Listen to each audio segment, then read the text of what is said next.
I sat in my corner office at Summit Publishing House, holding my sister Madeline's manuscript in my hands. The irony wasn't lost on me. 5 years ago, she'd stood in our parents' living room, mocking my dreams of becoming a writer. Now her first novel sat on my desk, awaiting my decision as owner of one of the largest publishing houses in the country. She had no idea, of course. To my family, I was still Emma Parker, the failed writer who disappeared to find herself in New York. They thought I was probably waiting tables somewhere, too proud to admit defeat. They didn't know I built a publishing empire worth hundreds of millions while they weren't looking. My assistant's voice came through the intercom. "Miss Parker, your sister is calling again. She wants to know if there's any update on her manuscript. Tell her the same thing we tell all authors. The review process takes time." I opened the manuscript again, skimming through the pages I'd already read twice. It wasn't terrible, but it wasn't great either. The kind of middling first novel that would have been rejected even if the author wasn't my sister. 5 years earlier, another rejection letter. Madeline's voice dripped with fake sympathy as I checked my mail. "How many is that now?" I stood in our parents' kitchen, holding the thin envelope from yet another literary agent. At 25, I'd spent 2 years trying to get my first novel published while working as a bookstore clerk to pay bills. 15, I admitted quietly. But Stephen King got rejected 27 times before. "Oh, stop," she rolled her eyes. "You're not Stephen King. You're just wasting your time with these silly stories while the rest of us have real careers." My mother looked up from her coffee. "Madeline's right, dear. Maybe it's time to consider something more practical. Your cousin David's law firm is always hiring." I carefully folded the rejection letter and tucked it away. "I'm not giving up. I know I can make it in publishing." Publishing. My father's voice boomed as he entered the kitchen. "The entire industry is dying. E-books, Amazon. No one reads real books anymore. If only they could see my company's profit margins now." "I have a plan," I said. "I've been researching the industry, studying market trends. There's still room for innovation in publishing." Madeline laughed. "Innovation? You can barely work the TV remote. Leave the business stuff to people who understand it." I didn't bother explaining that I'd spent months analyzing publishing industry reports, studying successful independent presses, and developing a business plan while they thought I was just writing stories in my room. "At least Madeline has a real job," my mother sighed. "Public relations is a growing field." Yes, public relations. Where my sister spent her days writing press releases about corporate mergers while believing it made her a better writer than me. That night, I made a decision. I packed my bags, withdrew my life savings of $15,000, and bought a bus ticket to New York. My family thought I was running away from failure. In reality, I was running towards something much bigger than they could imagine. The first year was brutal. I took any job I could find in publishing: intern, copy editor, proofreader. I worked 16-hour days, learning every aspect of the industry from the ground up. At night, I refined my business plan. I changed my professional name, using my mother's maiden name, Parker, to avoid any connection to my family. Every time they sent messages mocking my escape to New York, I channeled that energy into building something extraordinary. The breakthrough came when I discovered a manuscript in the slush pile at the small press where I was working. While everyone else passed it over, I saw its potential. I used my savings to option the rights, then found investors who shared my vision. That book became a global phenomenon, selling millions of copies. Suddenly, Summit Publishing wasn't just another small press. We were the hottest new player in the industry. I kept my identity hidden, working through carefully constructed corporate veils. The publishing world was full of old money and established names. Being a young woman who'd built her company from nothing would only invite extra scrutiny. I watched from afar as my family continued to dismiss my career choice. Each snide comment about giving up on writing fueled my determination. Each patronizing suggestion about real jobs pushed me to work harder. By year 3, Summit Publishing had acquired 3 major literary agencies and 2 smaller publishing houses. We had offices in New York, London, and Toronto. The mysterious Ms. Parker was being hailed as a visionary in publishing. Still, I maintained my cover. When I visited home for holidays, I wore simple clothes and avoided questions about my work. I let them believe I was struggling while my actual net worth soared past 9 figures. Now, 5 years after leaving home, I sat in my corner office holding my sister's manuscript. Madeline had been trying to break into publishing for months, sending her novel to every major house in the country. She had no idea that Summit Publishing, the company she most wanted to impress, was owned by the sister she'd mocked for years. My phone buzzed. A text from our mother. Madeline's book is being reviewed by Summit Publishing. Can you believe it? A real publishing house. When are you going to give up this writing nonsense and come home? I set the phone aside without responding and turned back to the manuscript. The rejection letter was already drafted, the same form letter we sent to thousands of aspiring authors each year. But I hadn't signed it yet. My assistant knocked softly. Miss Parker, the board meeting about the merger starts in 10 minutes, and your sister has called 3 more times. I stood up, straightening my designer suit, worth more than Madeline's annual salary. Tell the board I'll be right there. I paused, looking at the manuscript one last time, and send out the rejection letter. The standard form letter? No, I sat down and pulled out a piece of paper. I think this one deserves a personal touch.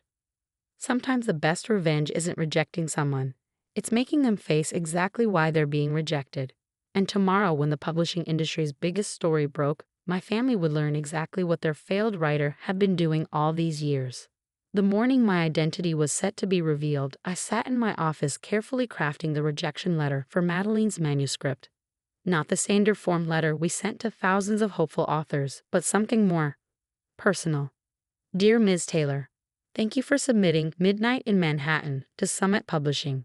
I've read your manuscript with particular attention, given our shared background. While your writing shows technical competence, the story lacks the emotional depth and authenticity that Summit Publishing requires. Your protagonist's journey feels superficial, perhaps because you're writing about a world you've only observed from the outside. The publishing industry scenes, in particular, demonstrate a fundamental misunderstanding of how this business actually works. I encourage you to write about what you truly know, rather than attempting to criticize a world you've never been part of. Perhaps there's a story in public relations. Sincerely, Emma Parker, owner and CEO, Summit Publishing House. I sealed the letter just as my assistant knocked. Miss Parker, the Wall Street Journal article is live. I opened my laptop to read the headline that would change everything. Publishing's mystery queen revealed. How Emma Taylor built a literary empire in secret. The article was perfect. Detailed coverage of how I transformed a small investment into one of the industry's most influential publishing houses. My journey from rejected writer to industry powerhouse. The strategic acquisitions, the bestsellers we discovered, the innovations we'd brought to a traditional industry. My phone started buzzing immediately. I watched as familiar names flashed across the screen. Mom, Dad, various relatives. Madeline's name appeared 6 times in the first minute alone. I let them all go to voicemail. Instead, I opened my email to find exactly what I expected, dozens of messages from family members who'd spent years mocking my career choice. Aunt Patricia, who'd once told me I was too plain to be a creative, now wanted to discuss her grandson's children's book ideas. Cousin David, who persistently offered me filing jobs at his law firm, was suddenly interested in publishing his legal memoirs. Delete, delete, delete. Then came the message I'd been waiting for. Madeline's response to her rejection letter. How dare you? Do you know who I am? My sister? Well, my sister used to be a writer. She'd tell you my work is brilliant if she wasn't too proud to admit she failed in New York. I smiled and pressed the intercom. Claire, please send in the photographers from Publishers Weekly. It's time for my official portrait as Summit's CEO. And your family? She asked cautiously. They called 16 times in the last hour. Tell them I'm in a meeting. Actually, I am in a meeting with Success.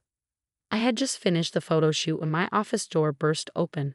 Madeline stood there, face flushed, clutching the rejection letter in one hand and a copy of the Wall Street Journal in the other. You, she sputtered. All this time, you were the owner of Summit Publishing? I finished smoothly.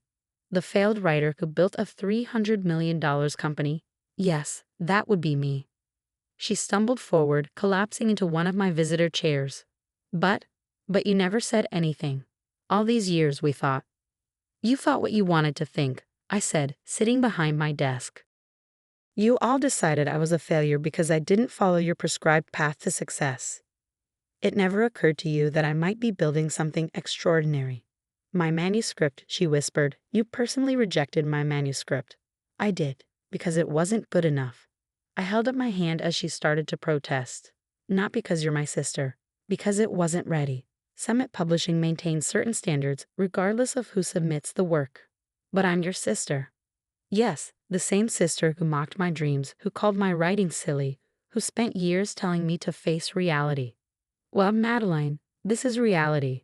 I own one of the most successful publishing houses in the country. What have you done with your writing?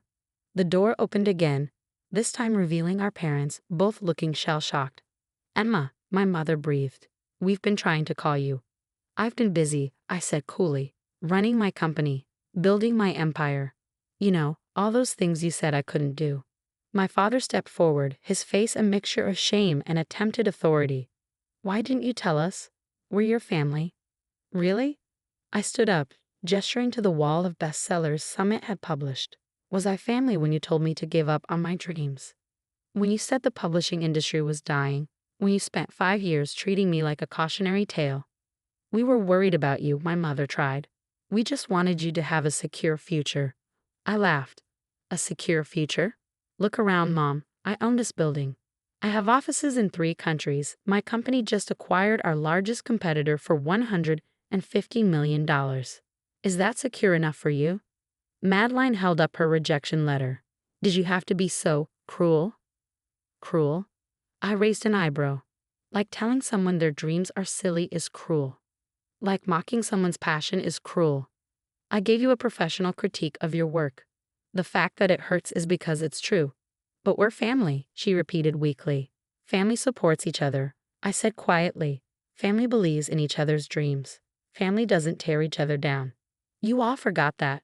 I didn't. My assistant's voice came through the intercom. Ms. Parker, the New York Times is here for your interview. Send them in. I replied, then turned back to my family. Now, if you'll excuse me, I have a business to run. Claire will show you out. Emma, please. My mother stepped forward. We were wrong. So wrong. Can't we talk about this? I looked at them, really looked at them.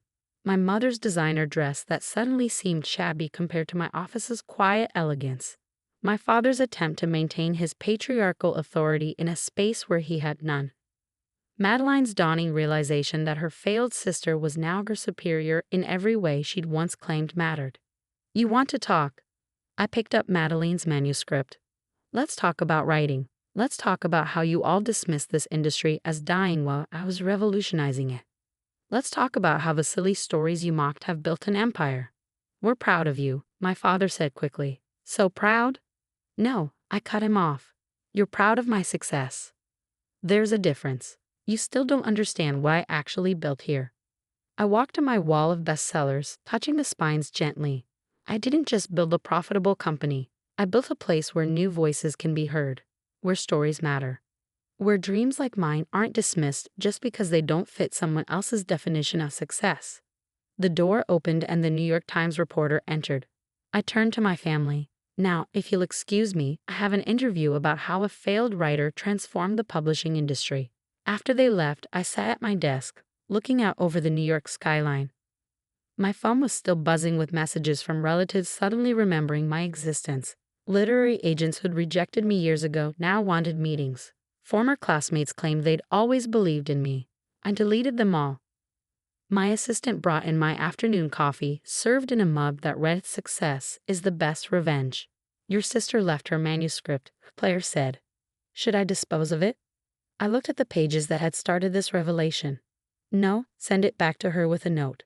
Writing about what you know means being honest with yourself first. Try that, then try writing again. And the dinner invitation from your parents? I thought about it for a moment. Tell them to submit it through proper channels, like everyone else does. The New York Times reporter was set up in my conference room, ready to tell my story to the world. But the real story wasn't about revenge or even success. It was about believing in yourself when no one else would, about building something meaningful while others mocked your dreams. I straightened my jacket and headed to the interview. Let them read about the empire I'd built while they weren't looking. Let them finally understand what they dismissed all those years ago. Sometimes the best success isn't proving others wrong, it's proving yourself so right that their opinions become irrelevant. and I had a whole publishing house full of proof.